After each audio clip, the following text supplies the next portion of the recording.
accordance of the law. We've spent 23 minutes on this question. All questions end here. Motions. This Council will now continue to deal with the proposed resolution under Section 54A of the Interpretation and General Clauses Ordinance moved by the Secretary for Commerce and Economic Development, and to proceed with a joint debate on the motion and a total of 32 amendments proposed by the Honourable Chen Chi-chuen and Honourable Albert Chan. Well, this is the motion time. Please call for quorum.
梁國雄議員。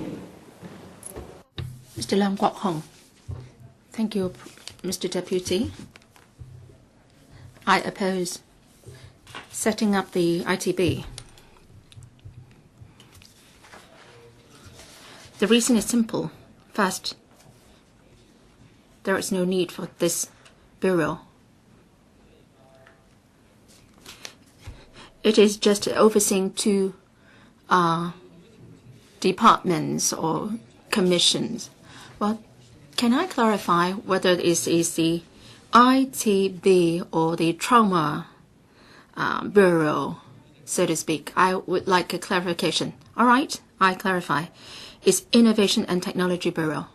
Sorry, I misread the word. I oppose it. There are several reasons. First, since the reunification, C.Y. Leung's mentor, Tung Chi-wan, was proposing something similar. The Cyberport project, say for example, has benefited Li Ka-shing and the Lee's family.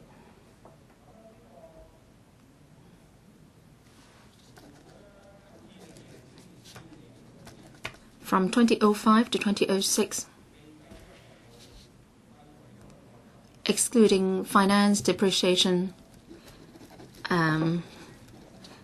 etc., the loss is $70 million. And in 2004-05, 7 million. And 2003 is $54 million, the loss amount. Now, for the Bel Air development, the luxury development project, huge profits are reaped. So it may sound grand, but finally the proposal may die. Then the second project is the Science Park. Well, Science Park is better off in 2005, 2006. It has turned a loss into a profit. But from 2001 to 2004, the loss amounted to $100 million. The Applied Science Institute is a total loss.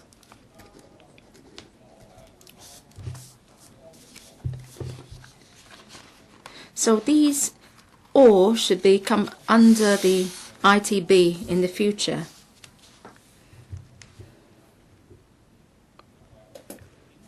So why is that the case? There is only one reason. Well, the student will act in the way as the teacher does. And Tung Chi-wan was trying to carry out all sorts of initiatives to benefit the consortia. And I think the C.Y. Leung is going along the same route. Michael, or rather James Tan, or Michael Tan, James Tan has called for the resignation of C.Y. Leung. And Tung Chi-wan was the deputy chairman of CPPCC. And they immediately held a meeting to sack James Tan. This is unprecedented. Now, after talking about the relationship, I would like to say that C.Y. Leung would do the same things as Tung Chi-wan. And you cannot pin down on Tung Chi-wan. And Li Ka-shing held a 10% share once in the shipping company owned by Tung Chi-wan. Li Ka-shing held a 9.8% stake, so he is not required to declare the interest. Well, brothers work in similar way.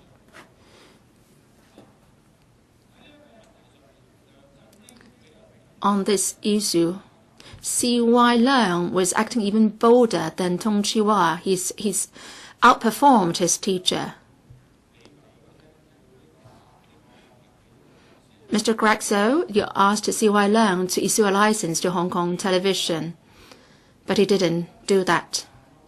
And C.Y. Leung and Payson Cha-Mao-sing, well, the whole Discovery Bay development belonged to Payson Cha, And this Chi-chuen has all sorts of relationships with C.Y. Leung.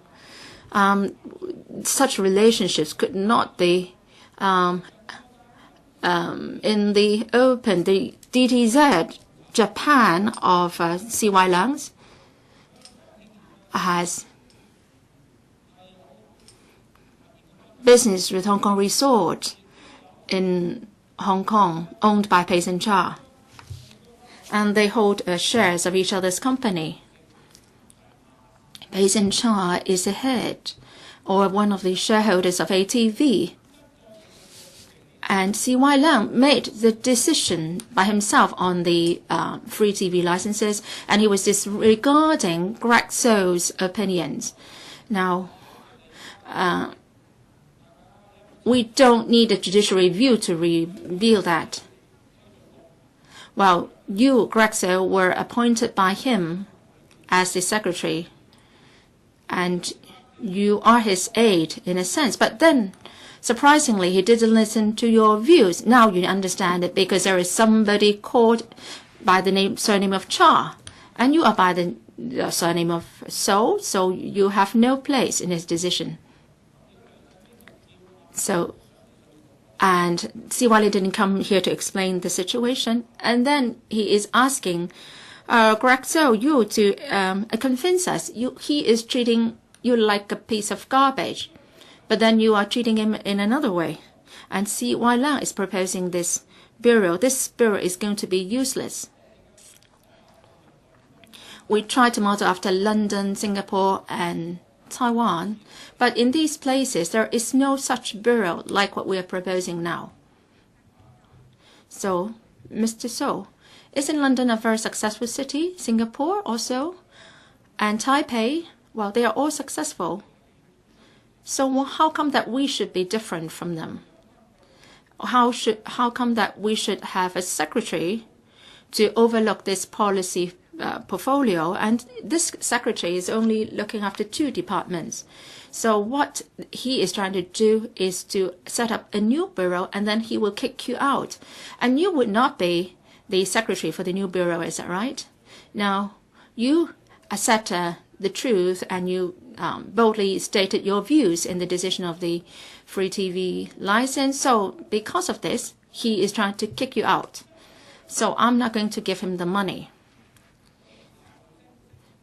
As long as C.Y. Leung didn't come clean on his relationship with Pt3, then I won't support him. This C.Y. Leung, this is C.E., is suspected of accepting bribes, and he didn't dare to come, and he hides himself away in a bedroom. Or when he visits the districts, there are hordes of plainclothes officers, and there are hordes of security officers surrounding him. And then he speaks 1 or 2 sentences or remarks to the media, and then say goodbye.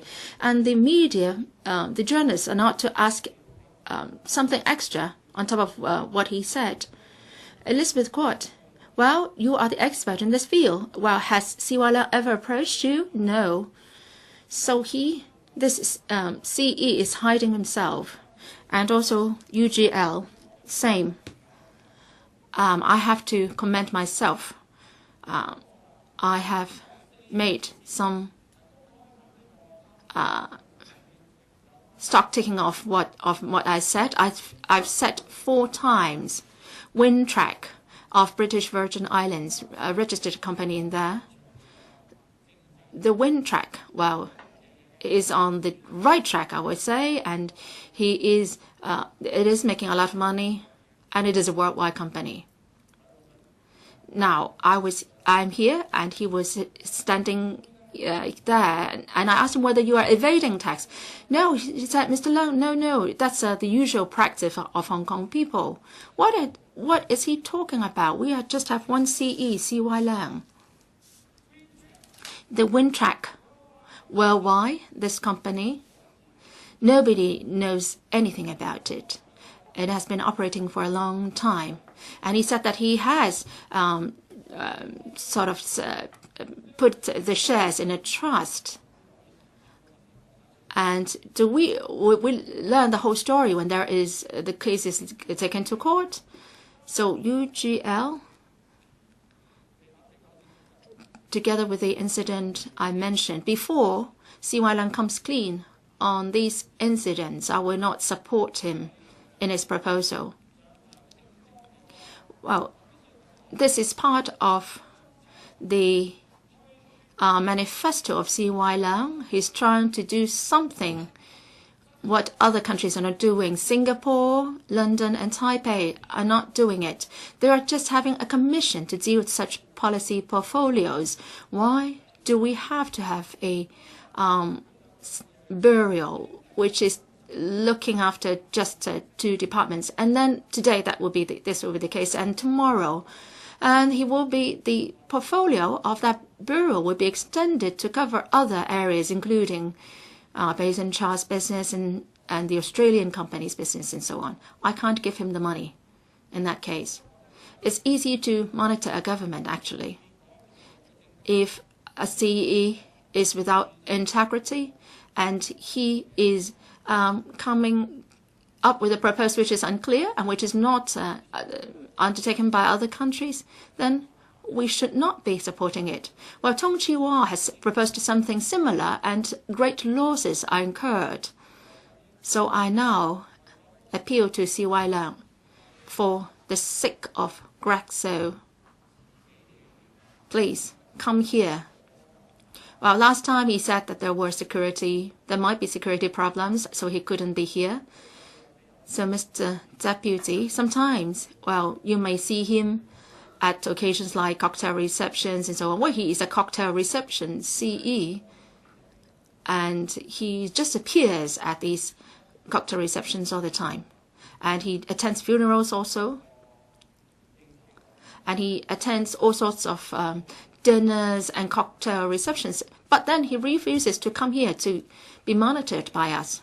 So, CY Leung, if you come, I will be your bodyguard. I will be standing by your side, and nobody dares to beat you or assault you. Mr. Deputy, the CE is accountable to the LegCo in our Constitution. And if CY Leung, a CE dares not to come to LegCo, well, he should not be the CE at all. Well, I'm not like James Tan. Well, I would not be fired in any way. Now, I was accused of accepting unclean money, so to speak, and I have a problem with integrity. I bumped into a group of old ladies and gentlemen just outside. They came in coaches, and I asked them where they come from. They didn't answer me. Now, I was accused of accepting these donations. But CY Leung, he's just beneath 1%, and then he's above tens of thousands of people in Hong Kong. So Federation of Trade Unions, you're sending people here to accuse me and said that I should be investigated. And you said I have a problem with a declaration of my interest. So do you dare to fire CY Leung? Why don't you invoke PNP to investigate him? Now, has CY Leung got the guts to come here to be questioned by me? Now, tomorrow somebody may also accuse me of accepting bribes. So I don't have any faith in you.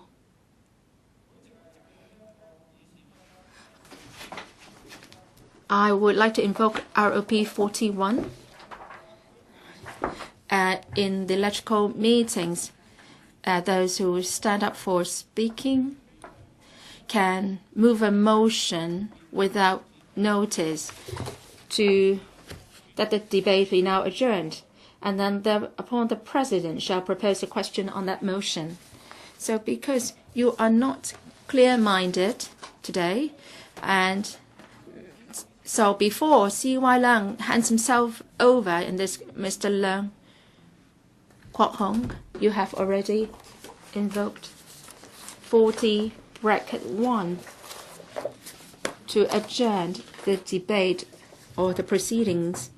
So because you have raised this motion, I have to deal with it first.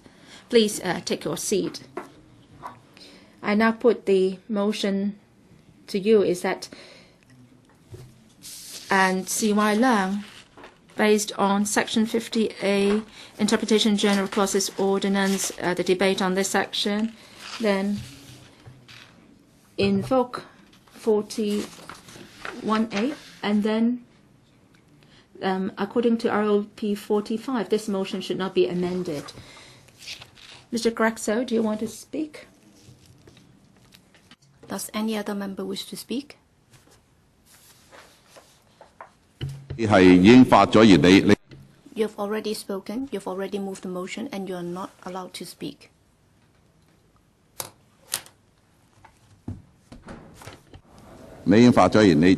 You've already spoken. Are there any other members who would like to speak? Can you clarify the rules of procedure? According to my understanding, once a motion is moved with regard to the adjournment motion, the person moving the motion will be allowed to speak for 15 minutes, Mr. Deputy. You can respond, but then you're not allowed to speak. Does any other member wish to speak? Mr. Albert Chan? Mr. Deputy, I'd like to call for a quorum count under Rule 17, bracket 2. Secretary.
陳偉業議員，你是否想發言？ Mr. Albert Chan, would you like to speak? Yes, thank you, Mr. Deputy.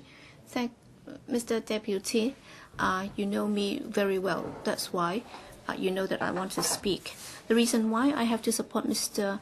Leung Kwok-hong in moving this motion to adjourn the debate, because I know that many members may not know very well the current situation, and the administration has not explained why the proposal to set up the Information and Communications Bureau now is being changed to this ITB, and they have never given the justifications, and they have never explained that at all. With regard to the restructuring proposal, well, during the second reading debate, when I spoke, I commented on the history of the development, and therefore I do not propose to repeat that here. I'd just like to point out that under the original portfolio of the CEDB, if you look at the portfolio, it covers commerce and trade, tourism, information and communications, technology, innovation, business, and so on. And in 2012, under the proposal, the Bureau will be split into two, and one of the ideas behind that was other than commercial and economic policies, shipping, maritime, logistics will be handed over to the commerce and industries. Mr. Ip Kwok Him. Sorry, speaker's not coming through. Mr. Ip Kwok Him. Sorry, speaker's not coming through. I'd like to know what have those umbrellas got to do with the motion under discussion. I do not see how the 3 umbrellas can be related to the debate that is going on, so please remove the umbrellas. It's not for you to speak now. How would that be related? So please take those away. 擔遮發言有關係嘅，主席。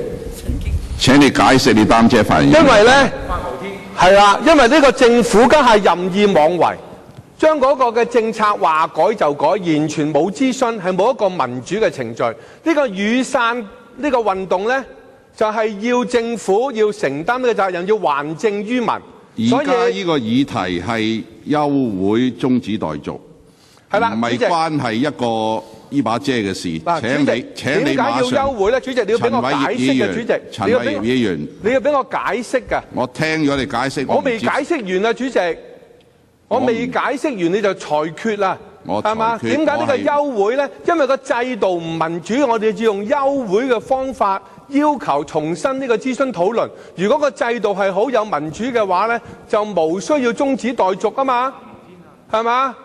所以擔住呢把遮係有佢個理由嘅，主席。陳偉業議員，我係裁決你把遮同而家嘅議題係冇關係，請你收翻把遮。主席可唔可以解釋點解雨傘運動同呢個民主制度發展冇關係咧？陳偉業議員，我已經做咗裁決。如果你繼續違反我嘅裁決，我係唯有請你出去。唔係，主席，我想問題想要求點算法定人數。陳志全議員，後邊把遮係咪你嘅？唔係我嘅。邊個嘅後邊把遮？如果冇人認請同事收翻把遮。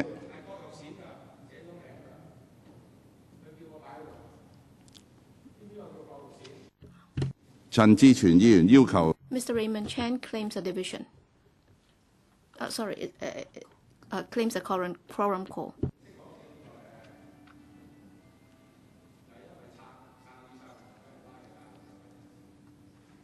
梁國雄議員唔係。Mr. Lang Kwok Hong, it's not the time for you to speak.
陳偉業議員。Mr. Albert Chan. Mr. Deputy.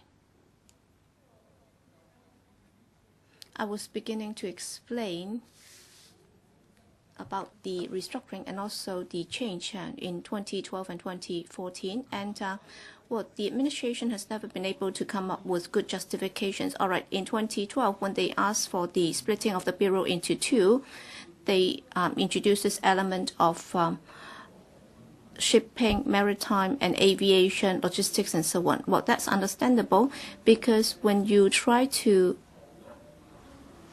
put housing and transport into one bureau, the portfolio would be too broad. That's why instead of having transport and housing under being put under one bureau, I think splitting it out would be somewhat justified. But then with the filibustering, dashing the hope of the 5 policy bureaus or 5 top secretaries and 14 bureaus, commerce and industry will no longer be taken care of. And under the new proposal, the original commerce and economic development would be placed under commerce, tourism, and industry. And then for telecommunication and broadcasting, again, is going to be handed back to the commerce and economic development. I think this is a political decision,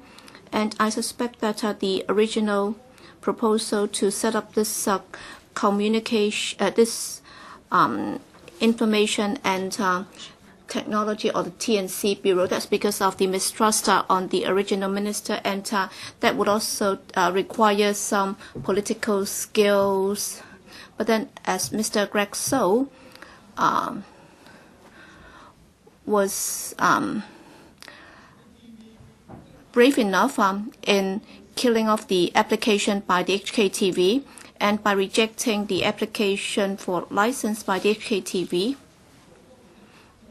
under the new proposal to restructure it, while broadcasting and telecommunications would once again be given to him. So you're actually rewarding the one who is loyal to you. Once again, I'd like to call for a quorum count, please.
陳偉業議員。Mr. Albert Chan. Mr. Deputy, I really hope that members will listen to what I'm going to say more carefully, because I've done a lot of research. Well, very often they would just answer the call by the liaison office asking them to press the button. Well, looking at the new bureau being proposed, they are now proposing this Innovation and Technology Bureau. When compared to the initial proposal, there would be no broadcasting and telecommunications. These are the two broad areas not covered this time. And if you look at the policy portfolio, I tried to look at the ITC, the current Commission's portfolio. Most of them are very similar. If you look at the ITC and its current duties, well, many of them have to do with promoting the use of technology, transfer of technology, and also nurturing a new culture of innovation and technology, assisting the construction of infrastructure and development of manpower in order to support innovation and technology, blah, blah, blah. I'm not going to read them out all. And also under the new proposal, under the new Innovation and Technology Bureau, if you look at the responsibilities, most of them will be duplicating the work of the ITC. I don't think over the years people have been unhappy about the work of Janet Wong, who's the head of the ITC. I think many people have commended the work of the ITC, given the fact that the Commission has been doing a good job and has won the praises from both the traders and outsiders. Then there is no specific evidence to suggest that the Commission is not doing its job. Then why bother to set up a new bureau? Because if you look at the structure and functions of the ITB being proposed, so there are no justifications for that to be done. And you're not just looking at the new bureau. You also have to look at the overall government structure. For example, the three top bureau directors and policy secretaries and the setup. Well, many policy portfolio would be too broad. For example, the Transport and Housing Bureau, well, as soon as Anthony Cheung took office, I already said that he knew nothing about transport. How come he's doing this? Because transport involves both aviation, land, and sea transport. So why don't you split it up into two bureaus if you have enough resources? Because that would be good to the well-being of society and also to the work of the administration and also for development. Well, for planning and public works, why are they not split up into two? In terms of the functions, all right, the Development Bureau has to take care of so many things. When compared to the CEDB, the portfolio is much broader. It has a lot to do with people's livelihood and it's also politically very complicated. Definitely, the portfolio is a lot broader than that of the CEDB. So if you look at the overall government structure, if you want to transfer the functions and revamp it, Greg So's bureau should be at the bottom of the list. Of course, you may say that Greg So is incompetent. He knows nothing about innovation and technology, and he doesn't know anything about commerce and economics development. If that's the case, then you should replace the bureau director. There is no reason why you should split up the bureau so that other people who know it will be able to take up the job. This is simply ridiculous. Yes, he's the former deputy chairman of the DAB, and this is a political reward and is a transfer of benefit. So they just look at his political background instead of his competency. So when compared to mainland management model, I think you still have a lot of catching up to do. So when you try to revamp the structure, you will have to reform the reward-based approach adopted by 689's regime. All right, you talk about society's needs. Well, last week we had to abort the meeting thanks to members' failure to turn up, and they supported our filibustering strategy. All right, we don't have a quorum, so please have a quorum count.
陳偉業議員。Mr. Albert Chan. Thank you, Mr. Deputy. Well, just now, basically, I've already talked about the change and the proposed new bureau. And when compared to the existing ITC, the functions are very similar. And of course, it will then be the new bureau which will be responsible for formulating policies. And if you have a minister who is familiar with the job to do it, then at most, all you need to do is to beef up the functions of the ITC, and then you'll be able to resolve all the problems. I'd like to point out that if you're talking about the funding for a bureau in 2014, well, under the proposed new ITB, you're talking about some $37 million annual spending. To many people, well, you're talking about several tens of millions of dollars for a bureau is already quite high a level of funding. But then if you look at the current structure and the government secretariat spending, well, it's just a very small bureau indeed. So is it disabled or is it dysfunctional or whatever? Why will it only be getting some $30 million a year? What can it do? All right, for the CSB, you're talking about $500 million, and then for the CMAB, 580, and then Development Bureau, 9.4. And then for education 7.3, and then FSTB 2.2 billion, and then FHB 48.5, and then LWB 750 million, and then even for Security Bureau 3.25, and then for Environment Bureau 80 million. So about twice that of the proposed ITB. And if you look at the existing setup, all right, for the CSB, they don't need to have a bureau itself. In fact, you can just downgrade it to a department, because there is no policy formulation function. So there is no policy formulation function at all. So why can't it be delegated to a department? And then for the CMAB, as we know, there wasn't any work at all. And then all of a sudden, it had to take on board the duties on the mainland. That's why it is something to do. And then for Development Bureau, we all know that the portfolio is very broad. And then for Education Bureau, of course, there is no need for it to expand at all. So long as it keeps to its current job, is okay. And then for Environment Bureau, in the past, it used to be under the Planning and Lands Bureau. And then Sarah Liao tried to include transport into environment. And therefore, well, to single it out and set up an independent bureau might be problematic. But then for food and environmental hygiene, if you want to have a policy overhaul, and if you give it a few years to do it, then it's still justified. But then basically, the Environment Bureau should not be made an independent bureau. And then for food and environmental hygiene, there are too many things in the plate. Because in the past, when we talk about food hygiene and environmental hygiene, those were the main functions of the two municipal councils. And then for home affairs, yes, there are many things, women affairs, international human rights, youth affairs, home affairs. So it's almost like secret agents, and therefore it's also responsible for monitoring the work of intelligence work, and also district political networking and so on. So there is a lot of work to do under the HAB. And then LWB, well, labor and welfare, many things to do again. And then for Security Bureau, I think I've already said it, so I don't think I need to repeat it. So if you talk about the need to overhaul these bureaus, then you should be at the bottom of the list. And therefore, looking at the current setup, the administration should explain and review the current structure. And in considering this issue, members have not considered it thoroughly. And the most problematic thing is there are a lot of rumors, and we also have reasonable suspicion or inference that this is just a form of political reward, because some people might have helped CY Leung a great deal during his election campaign, and nothing can be done about it. That's why he tried to set up this new bureau in order to reward them. So this is political reward, and there is no reason why we should give him $37 million, and of course, just CY Leung will be able to get $50 million out of this secret deal. So why can't you just sign a few more contracts so that those who want to get political reward can get it under those secret deals? So looking at this is simply unacceptable. Mr. Deputy, there isn't a quorum again, so quorum count, please.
陳偉業議員。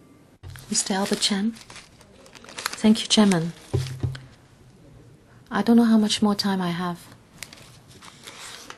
Chairman, I'd like to point out that in 2012, with regard to the Technology and Communications Bureau, there is this point, and that is to promote mainland creative industries. But this is absent in the latest proposal. Maybe the administration knows that there is a strong negative sentiment towards the mainland. And now it says the policy is to write policies to promote cooperation with different places and to promote bilateral cooperation. How is that different from the previous construction of promoting mainland innovative industries? That was the role of the previous bureau. So if you look at the overall design, it is a whole mess. It's very messy. And we should adjourn the debate. Does any other member wish to speak? Mr. Raymond Chan? Thank you, President. I'd like to speak in favor of Mr. Leung Kwok Hong's motion to adjourn the debate. I think that most of the members of this council support the motion in their hearts. Of course, when we vote on the motion to adjourn, it may not be supported. However, do search your hearts. I think members are not putting a lot of emphasis on this issue, and the aborted meeting last Thursday is the best evidence.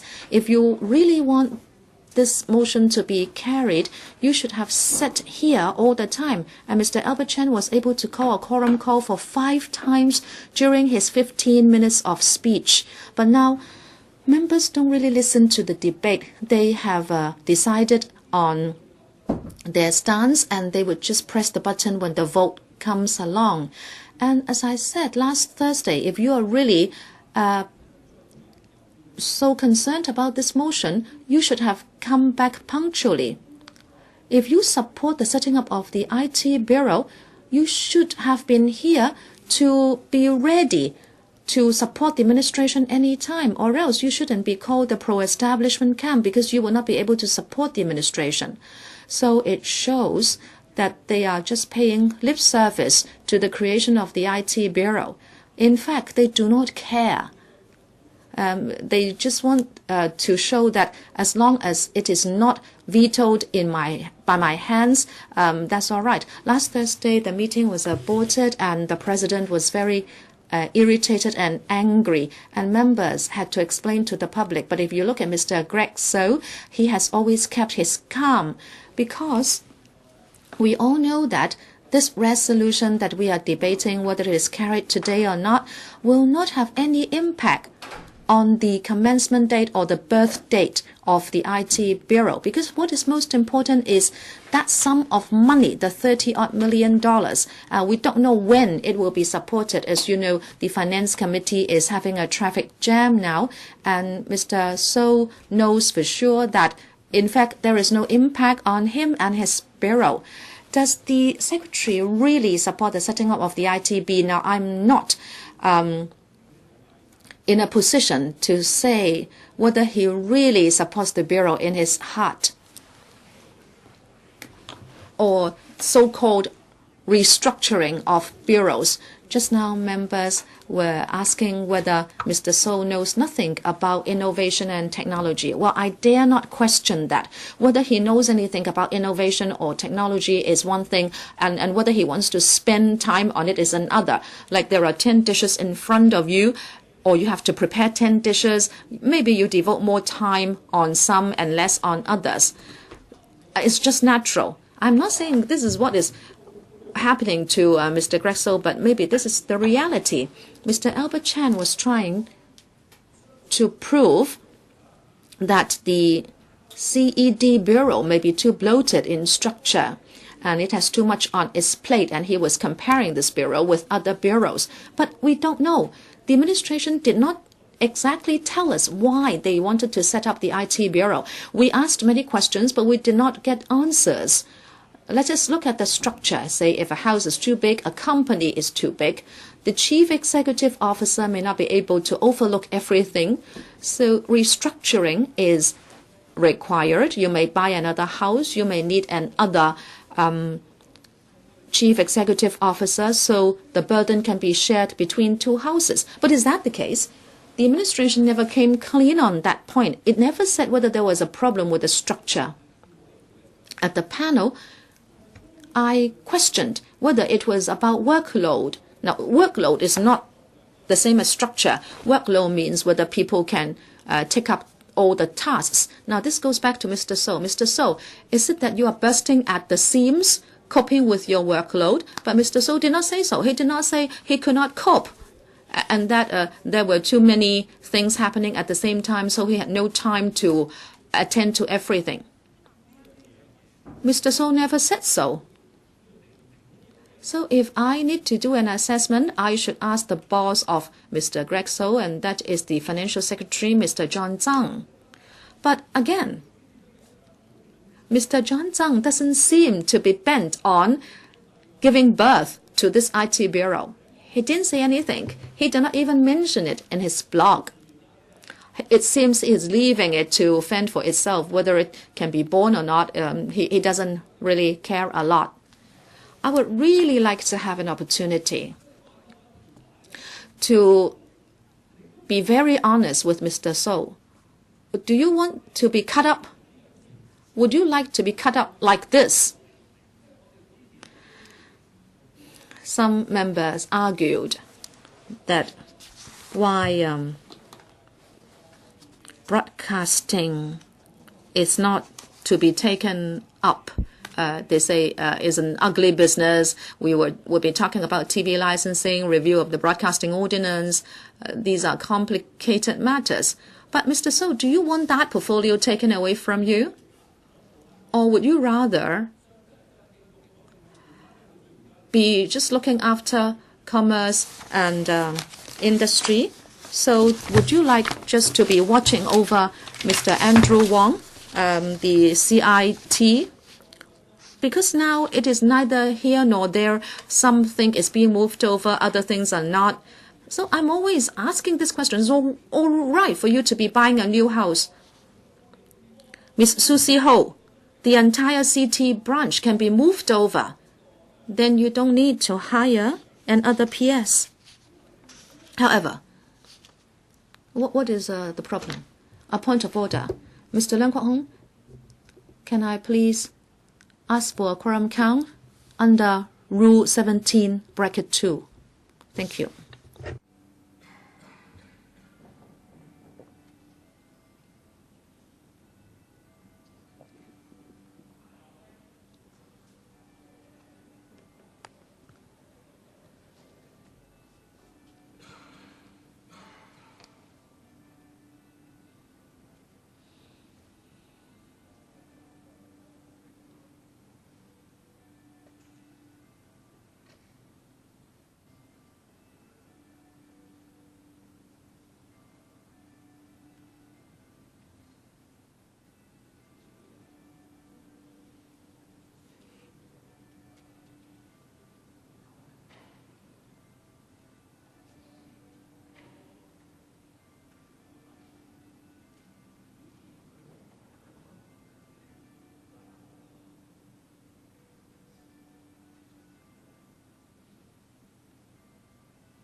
Mr. Raymond Chan. Thank you, President. I was saying that I would really like to know what's in the mind of Mr. Greg So, that is vis-a-vis this present restructuring. I have to emphasize again, this time around, it is not just about supporting the setting up of a new IT bureau, but this has to do with the restructuring and division of labor within the administration. Some people always say they support the IT bureau, however, they are not responding to our question as to why you want to do it like this. Why do you build a new house and move something over and not others? Why do you move a major official over and not the others? And no one held any serious discussion with us on that. That is why I was saying Mr. Grexel might want to leave the IT bureau to fend for itself before it is born. The example I like to cite is that we have always said we object to it, but he never lobbied us. And then Fanny Law, on the other hand, was WhatsApping us to say we should give it a second thought and don't kill off the IT bureau. I'm sure apart from C.Y. Leung, Fanny Law is the other one who wants most the ITB to be born. As for this motion to adjourn, I like to state the following reasons. In fact, the next resolution is more important than this IT bureau. Whether we pass this resolution today, as I said, it won't affect the birth date of the ITB. But then the next one is the Pharmacy and Poisons Ordinance resolution. Members might not really care too much about this resolution, and I'm sure there would be passing of the resolution without a division. But then because of this IT bureau standing in the way, that resolution has been sitting there for a long time. Why is that resolution important? It talks about cancer patients who would like to have better medication. But now they are given only the average kind of medicine. If they want better medicine, doctors have to write long reports on their situation. But if this resolution is carried, then there will be some upgrading and patients will be able to get better medication and doctors will have less paperwork to do. And my doctor friends were telling me, come on, pass that resolution so cancer patients can be given better medication without doctors having to do so much paperwork. So I always say controversial but non-urgent items should be removed by the administration itself for the sake of resolutions relating to people's livelihood. But of course, the administration won't budge. This is the approach, the mode of operation of C.Y. Leung and his government.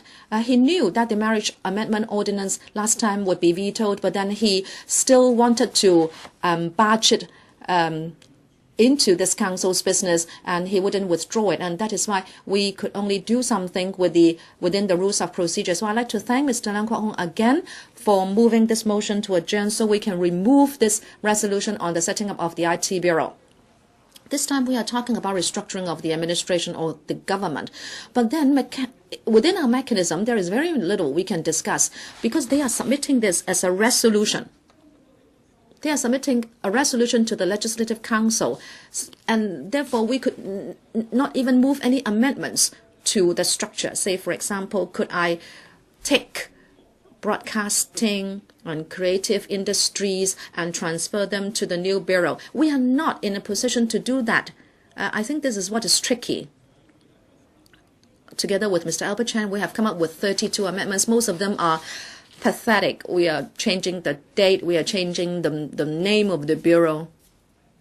Mr. Raymond Chan, I will not accept and approve any pathetic and useless or meaningless amendments. Well, yes, of course. Thank you, President. Next, I'd like to say that you might think that we oppose anything. Whether it is good deed, bad deed from the administration, we are going to oppose it because we are mounting an uncooperative movement. But then if we oppose to the resolution of the IT Bureau, well, actually we said so before there was any mention of an uncooperative movement. We are, in fact, quite concerned about this. At the beginning, you had the misconception that we would be objecting it for no reason. But last week, I spoke for 15 minutes, but because of the aborting of the meeting, not many people have spoken. But then after I spoke last week, people would be going on the internet to watch it. Now 13,000 hits have been recorded, and if you have the time, please also click on it, especially members of the Legislative Council. It's all right if you don't watch the clip of my speech, but I hope you will read what Mr. Joseph Wong said. He was the SCS and he was also the SCIT in the era of Mr. C.H. Tung, and he wrote why he objected to the setting up of the IT Bureau. In that article, he advanced 3 major arguments. In fact, I took reference from his article when I spoke last week. However, when I listened to members who supported the resolution, they did not answer our questions. I don't know whether it's because you know that we are in the right, so there is nothing you can say, or is it that you just don't listen and you would just support it?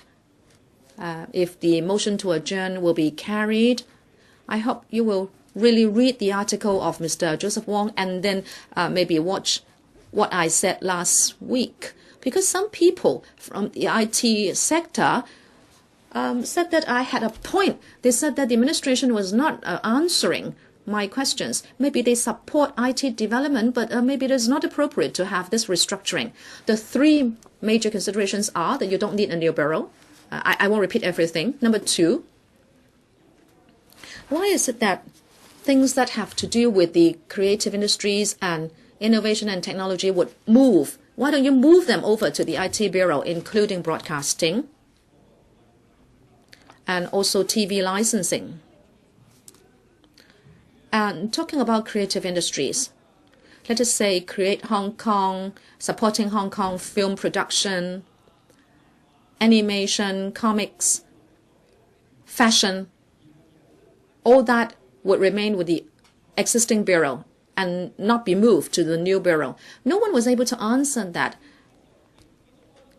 Some people said, I will support you, but never mind, let us pocket it first. Never mind what it is, but let us just pocket it first. And then later on, we can still give views and ask them to move everything that has to do with innovation over.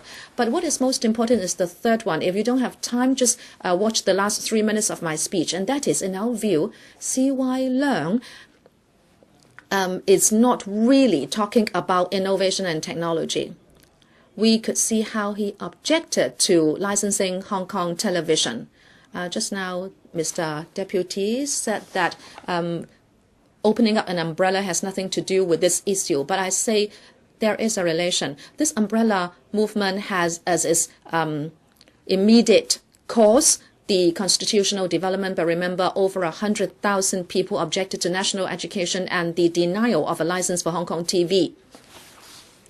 This is really because we cannot identify with the C.Y. Leung government. We think that he is not really working for the good of Hong Kong. Just now, Mr. Deputy ruled that we should not be opening up the umbrella here. I'd like you to rule on that again. Mr. Raymond Chen, I think just now the Deputy President has already made a ruling, and the umbrella has nothing to do with this motion to adjourn the debate.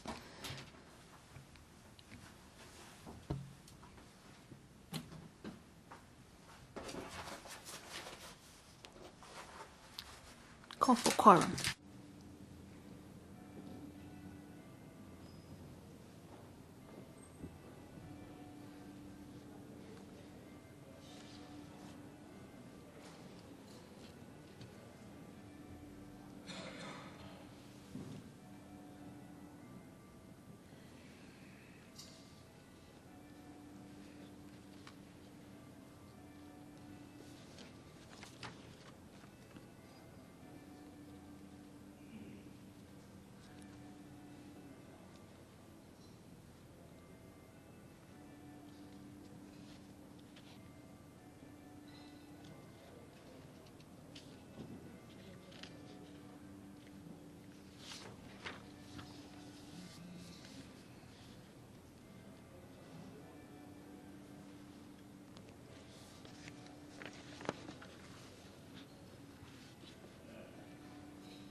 有冇其他議員要發言？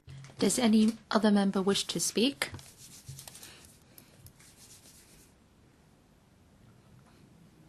Mr. Leung Kwok Hong, what's your question? I moved that motion. And if no other member wishes to speak, then I'll invite you to speak and reply. The Secretary for Commerce and Economic Development, do you want to speak?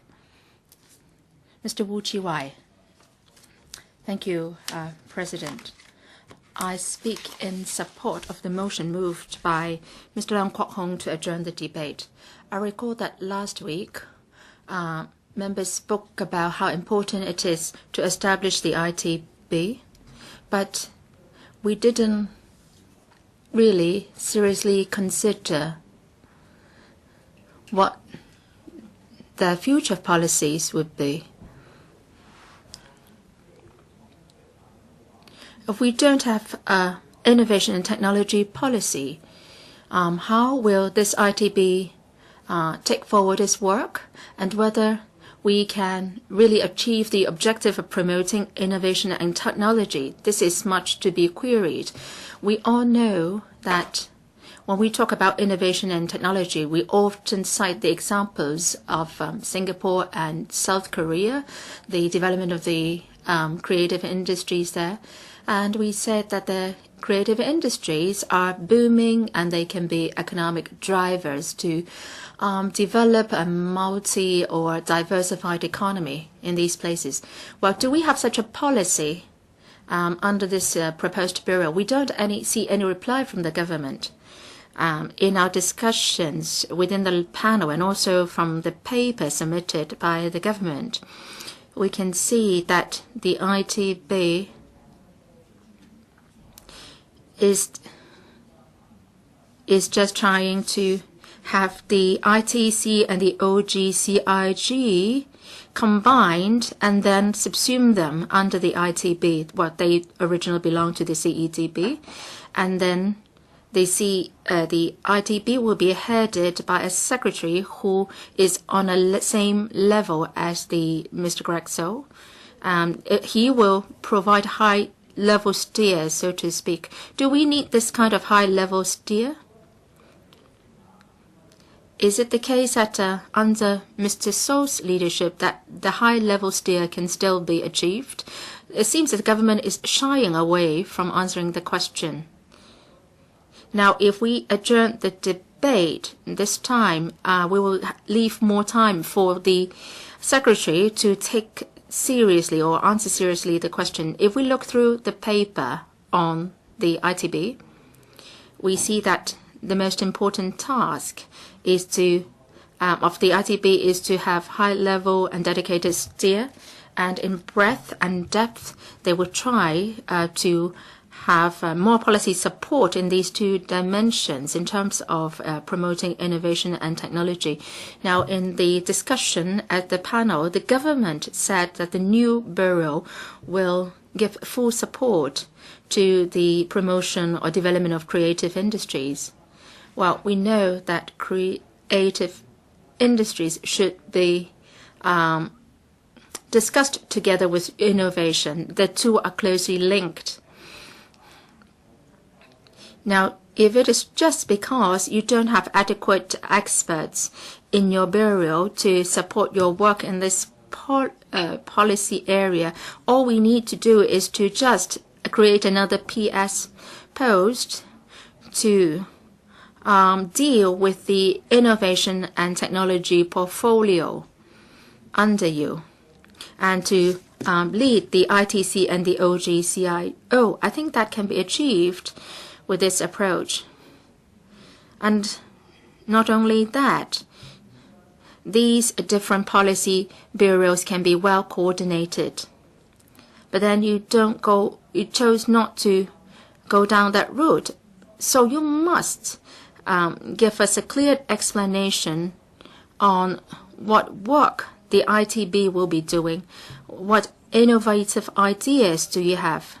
What new initiatives would you be developing through this ITB so that we can promote innovation in the society. But without such an answer, you come and ask that, well, let's have the ITB first set up first, and then the secretary, when on board, can think up new initiatives. So you can't shy away from our questions. And there is definitely a duplication of duties here. If this problem is resolved, how can we support the establishment of the ITB? I think the public has high aspirations, or many aspirations, on the ITB, and all these need high-level policy support. Now, for this kind of high-level policy support, we need the cooperation from different policy bureaus, and they must work together with the ITB to achieve the new initiatives. Now, without such support, will the ITB become another toothless tiger, so to speak? If the ITB is trying to strengthen the breadth and the depth of the work in innovation and technology, then we think that that can be dealt with within the existing CEDB. Now, before the proposal of ITB was floated in 2002, there was a restructuring, and now we have the CEDB. And in 2007, there was further restructuring, and with the technology term is gone, and we just have the commerce and economic development. And in the whole restructuring process, the administration has been saying that within the bureau, all these portfolios could be coordinated, and the innovation and technology work can be subsumed under the CEDB, and they can become economic drivers. And then all of a sudden, you are telling us that we need technology now again. Well, this must represent that there is new thinking within the government. Now, what is this new thinking? Regrettably, after having read all the papers, I don't find an answer. The words are quite empty, hollow, dedicated high-level steer, and strengthen and innovation and technology developments in terms of breadth and depth. What do all these mean? How come that we don't have an answer to my question? President, the government has resorted to the form of a resolution, and so that to the effect that we wouldn't be able to discuss in depth the topic within the panel, and we can choose either to have or not to have this ITB. We must have good justifications before we support the ITB. Now, if we oppose the ITB, now we will be accused of not supporting our innovation and technology. But then that's not the case. On the contrary, we fully support the development of innovation and technology to promote a diversified economy in Hong Kong. But for the development of this diversified economy, we need to forge a consensus within the community. And we need support from various policy bureaus, including the Education Bureau, which can take forward the relevant education work. And also in broadcasting, creative industries portfolio under Mr. Grexo, we must have your support. We must have a new media, new television licenses and so on. And we should prevent our freedom of speech being ruined. So we need policy support from all bureaus before we can have good development of innovation and technology. Now, if we are adopting a fragmented approach and we establish ITB without the support from other policy bureaus, then the ITB will just become a technical department, so to speak. If that is the case, does it warrant the establishment of a bureau? Now, there are different functions within many bureaus in the government. Well, take the example of Labor and Welfare Bureau, Transport and Housing Bureau. They cover a wide policy portfolios, and also Food and Health Bureau is also the same. Well, they are dealing with even more complicated issues. But then we've never considered how to split up the different branches within these bureaus. Now we are talking about establishing the ITB, and it's just that it will be more dedicated to promote innovation and technology. So I don't see good justifications for establishing ITB and squander public money by doing that. And if the government says that it already has a candidate for the post, perhaps you can give us a name, and then we will see whether it is suitable or not. But the government can't do it because of constraints within the system, and because you can't have the person first and ask what his thinking is before you establish ITB. So what we are doing now is we have the government adopting this new approach and propose establishing the ITB first.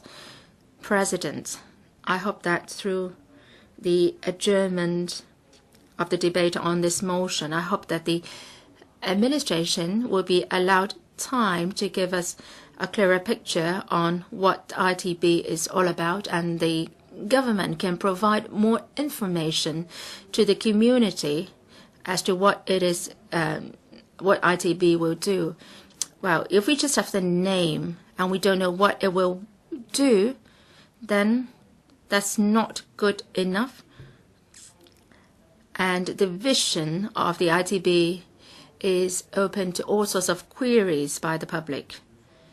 And apart from giving us the name of the ITB, we don't know what the government will do in terms of providing policy support.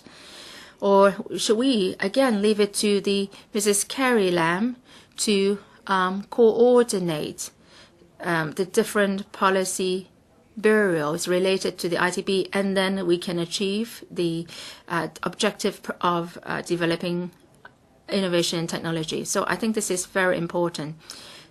We should know what ITB is going to do. Second, as what Mr. Raymond Chan said, well, we have more important matters to deal with after this resolution. So if we can adjourn the debate on this motion, we can deal with these other motions and matters first, which are more important. Say the pharmacy and poisons resolution. So, and then that will benefit the Hong Kong community, so that those who need the new types of cancer drugs can get them.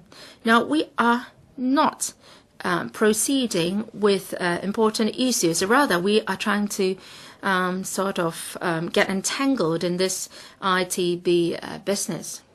And we are not clear about what it is going to do. And I think that would bring shame to the work of the electrical. So I speak in support of Mr. Leung Kwok Hong's motion to adjourn the debate. I hope that other members can also support this. Does any other member wish to speak? Secretary for Commerce and Education and Economic Development, Mr. Leung Kwok Hong, would you like to speak in response? Mr. President,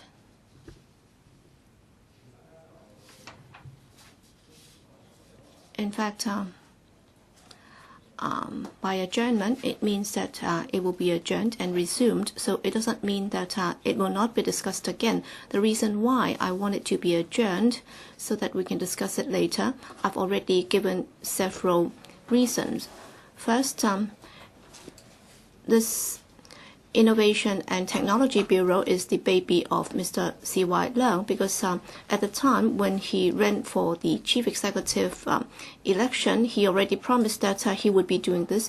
So it's not just something coming out from thin air. So Mr. Leung, of course, had his justifications for doing this, and his justifications were, according to what I heard from those from the pro-establishment camp who tried to lobby me and government officials, and of course Mr. Greg So never approached me, or sometimes when we just chatted amongst ourselves. All right, without this bureau, in terms of its establishment, if it's not to become a bureau under the government, then it would not be able to do what it wanted. So it needed this platform to do its job. For example, when you go out to attend meetings, all right, when people ask you who you are, and if you tell people that you're just a director from a particular department, it's a waste of time. Nobody will be bothered. I think it's self-deception. Why do I say this? Well, what we are trying to simulate is the example of Singapore, London, Taipei, and South Korea. In all these places, they have not got this duplicated structure, which is a superfluous structure, and we call it a policy bureau. In their cases, they don't have a similar setup, and Mr. Greg So knows it very well. All right, you're talking about two departments, and you're trying to place them under one umbrella and call it a bureau. And you try to give it a nice name, saying that it will be dedicated in doing this. But then for the two policy bureaus, or you have two departments under this policy bureau, if they can do the job, why bother to set up this separate bureau? In London, the way they deal with it is not like this, and they've also made it quite clear. And actually what they're doing is exactly the opposite of what C.Y. Leung is doing. So only where the market fail will the administration or the government comes in. And there should not be direct subsidy by the government for a particular job, and therefore there would be some general bureaucratic structure without a dedicated body on a particular task. And in Singapore, in promoting the three newly emerging industries, and they said that for wastewater and also water and also seawater desalting, all right, this is what we're not going to do. And I think some 5 to 10% of our seawater will now be desalted. And then bio industry, do we have that? New media, interactive industry.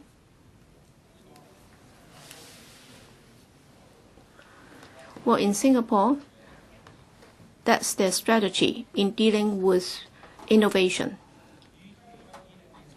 And it's expected that within the 5 years from 2007, they would be investing some 5 billion Singaporean dollars into that. So do we have that budget if we want to set up this bureau? It doesn't have the money to do the job. So C.Y. Leung, I really don't know what he's trying to say, because most of the time we don't know what he's doing. All right, to allow those earning less than $14,000 would mean that the government will be lopsided and the policies will be slanted towards a particular sector. So we simply can't understand this. So with this bureau set up by C.Y. Leung, other than the two departments' work, will there be additional tasks? And C.Y. Leung has not told us anything at all about this. And Albert Chan said in his speech that to promote emerging industries on the mainland. Well, what has this got to do with the new bureau? Why do you have to set up a new policy bureau to promote something for another jurisdiction? But then In fact, during his election campaign, he was talking to the mainlanders. All right, if I am elected, then I can set up a dedicated bureau, and then dedicated funding will be given to this in order to promote your emerging industries. Well, please don't do it too much of a C.Y. Leung style. Now, you say that you're trying to promote a bilateral exchange. What does that mean? You will formulate policies and initiatives to enhance bilateral cooperation and collaboration in order to promote a bilateral technology exchange. In other words, we're talking about a different jurisdiction, and then you try to promote a bilateral exchange. Mr. Lam Kwok Hong, I think you should not be discussing the resolution to be moved by the Bureau Director. You have to explain why you have to move this amendment or this adjournment debate. Well, he has changed his stance. Initially, he said that he would be targeting at the mainland, and now he's not promoting bilateral exchange. I can understand why he would like to promote the work on the mainland, because he had to rely on the mainland. But then he started off with that, and he didn't end up with this. So this is a very simple example that I'd like to cite. All right, for members who support him, you don't really know what you're supporting. The reason why we oppose you, that's why I did my homework, and I spent 30 minutes on doing the research. So you said that you would support him, but then do you know exactly what you're supporting him for? All right, C.Y. Leung was saying this, and he was targeting the mainland, and yet you have no idea as to what you're doing. So that's number one. We cannot support that he does this. And second is a question of integrity. All right, to achieve his strategic objective, I think C.Y. Leung, the chief executive, does not have integrity at all. After he said that he would be setting up this ITB, the situation has changed. Well, when he first mooted the idea of an ITB, we did not yet have the scandal involving his unauthorized building works. And now for the DTZ incident, you were also a witness, because under your leadership, well, when you chaired the Q&A session, I loudly asked him, all right, you have this BVI company, and what's its business? And you actually evicted me, and you should remember. Mr. Lam Kwok Hong, I think what you're saying has nothing to do with the adjournment debate. Of course it's related, because he referred to DTZ, and it was colluding with Payson Cha, and Payson Cha own ATV's shares. So the two were colluding very secretively through a Japanese company, and they engaged in a secret deal. And then C.Y. Leung, in deciding whether or not a license should be awarded to HKTV. Mr. Lam Kwok Hong, I think what you're saying, what has that got to do with the adjournment debate? You will have to think about the motive behind C.Y. Leung. It's very simple. The reason why I'm moving this adjournment, that's because I want to have 2 more hours. And tomorrow morning, if C.Y. Leung can hold a press conference setting out the relationship between DTZ and Windtrack Worldwide, if he's able to set out everything between these two companies, then I'll be prepared to vote for him. Because since C.Y. Leung disappeared, there was no way that we can have this Q&A session. Since July last time, last time he refused to come because he was concerned about his personal safety. I hope that all of you in the pro-establishment camp give him a bit more time. It's no big deal. As the Bureau Director said, you don't have to worry about it at all, because we will be very low on the agenda, and therefore you don't have to worry about this. So we don't have to vote on it. Just buy more time, because if you don't give him funding, then it's a laughingstock, because this council seems to be schizophrenic in the sense that, when it comes to the resolution, you approve it, but then when they ask for funding, you are denying them funding. So that simply will not work. So please spend a bit more time listening to what I'm going to say. C.Y. Leung, in the DTZ incident, what he was suspected of doing was he abused his power. Payson Cha did not say anything about it. He did not say anything about it. That's why nobody knew it.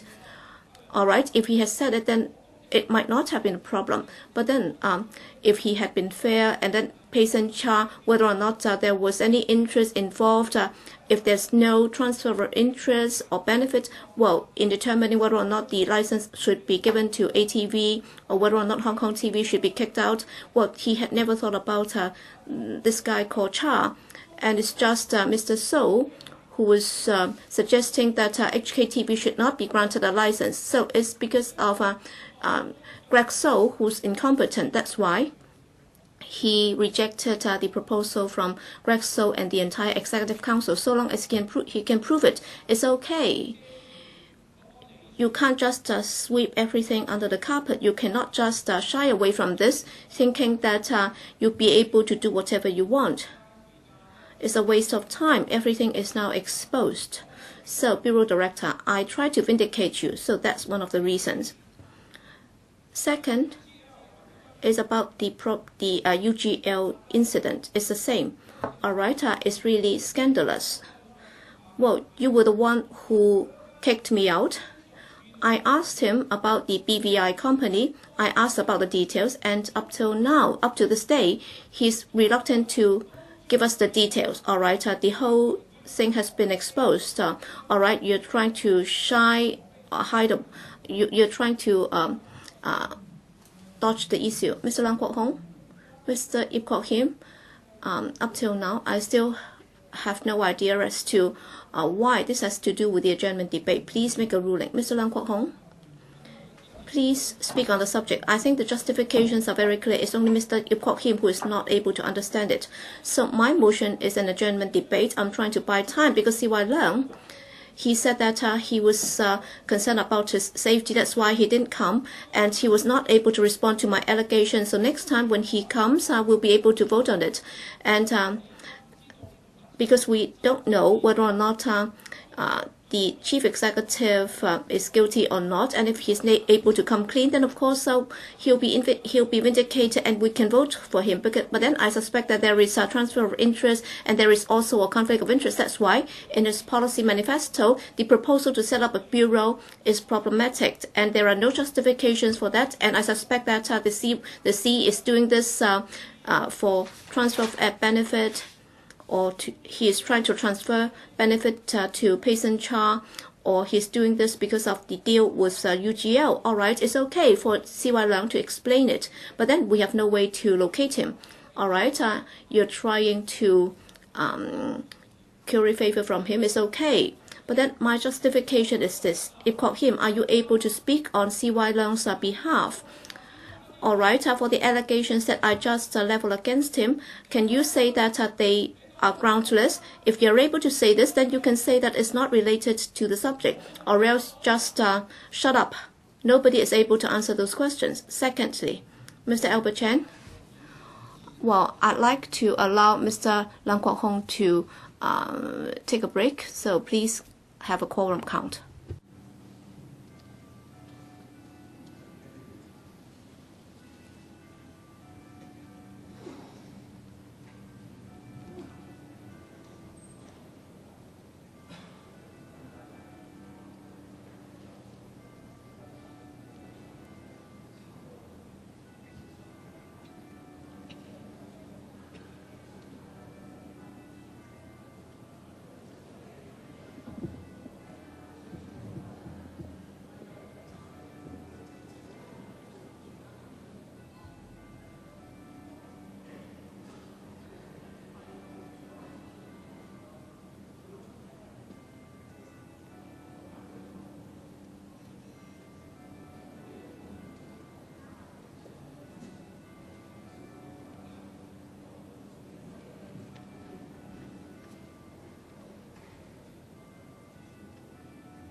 Mr. Lang Kwok-hong, please continue. Mr. President, just now I was talking about the integrity of C.Y. Leung, which I think was problematic, and today I was intercepted by a group of people accusing me of having an integrity problem, alleging that I had accepted $500,000 from Jimmy Lai, and that's why they said that I should be investigated. But then he accepted $50 million, and he hasn't come clean on this. And now you ask a group of people to surround me, saying that I accepted $500,000. Well, I had no power at all. And also, I have not been kicked out because of your mercy. And yet, C.Y. Leung, the chief executive, had the full power to decide who can join a business or who can start a business. So before he can come clean on this, of course, we cannot allow this to be approved. All right, he accepted $50 million in one go, and then the directors were kept in the dark. And then the board also accepted a deal which was a lot less than another offer. So the ICAC should have investigated the case. And then he treated this minister as a piece of garbage, because Greg So said that the license should be granted, and yet he rejected that proposal. All right, he asked somebody who's not competent, that's Greg So, to try and lobby us. Well, just shut up. And those from the pro-establishment camp, don't vote on it at all. You will have to check it out. So has C.Y. Leung committed anything? So please check it out. I now put the question to you, and that is that the motion moved by Mr. Leung Kwok-hong according to Rule 40(1) to adjourn the debate be passed. Will those Mr. Leung Kwok-hong claims a division? The division bell will ring for 5 minutes.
Voting begins.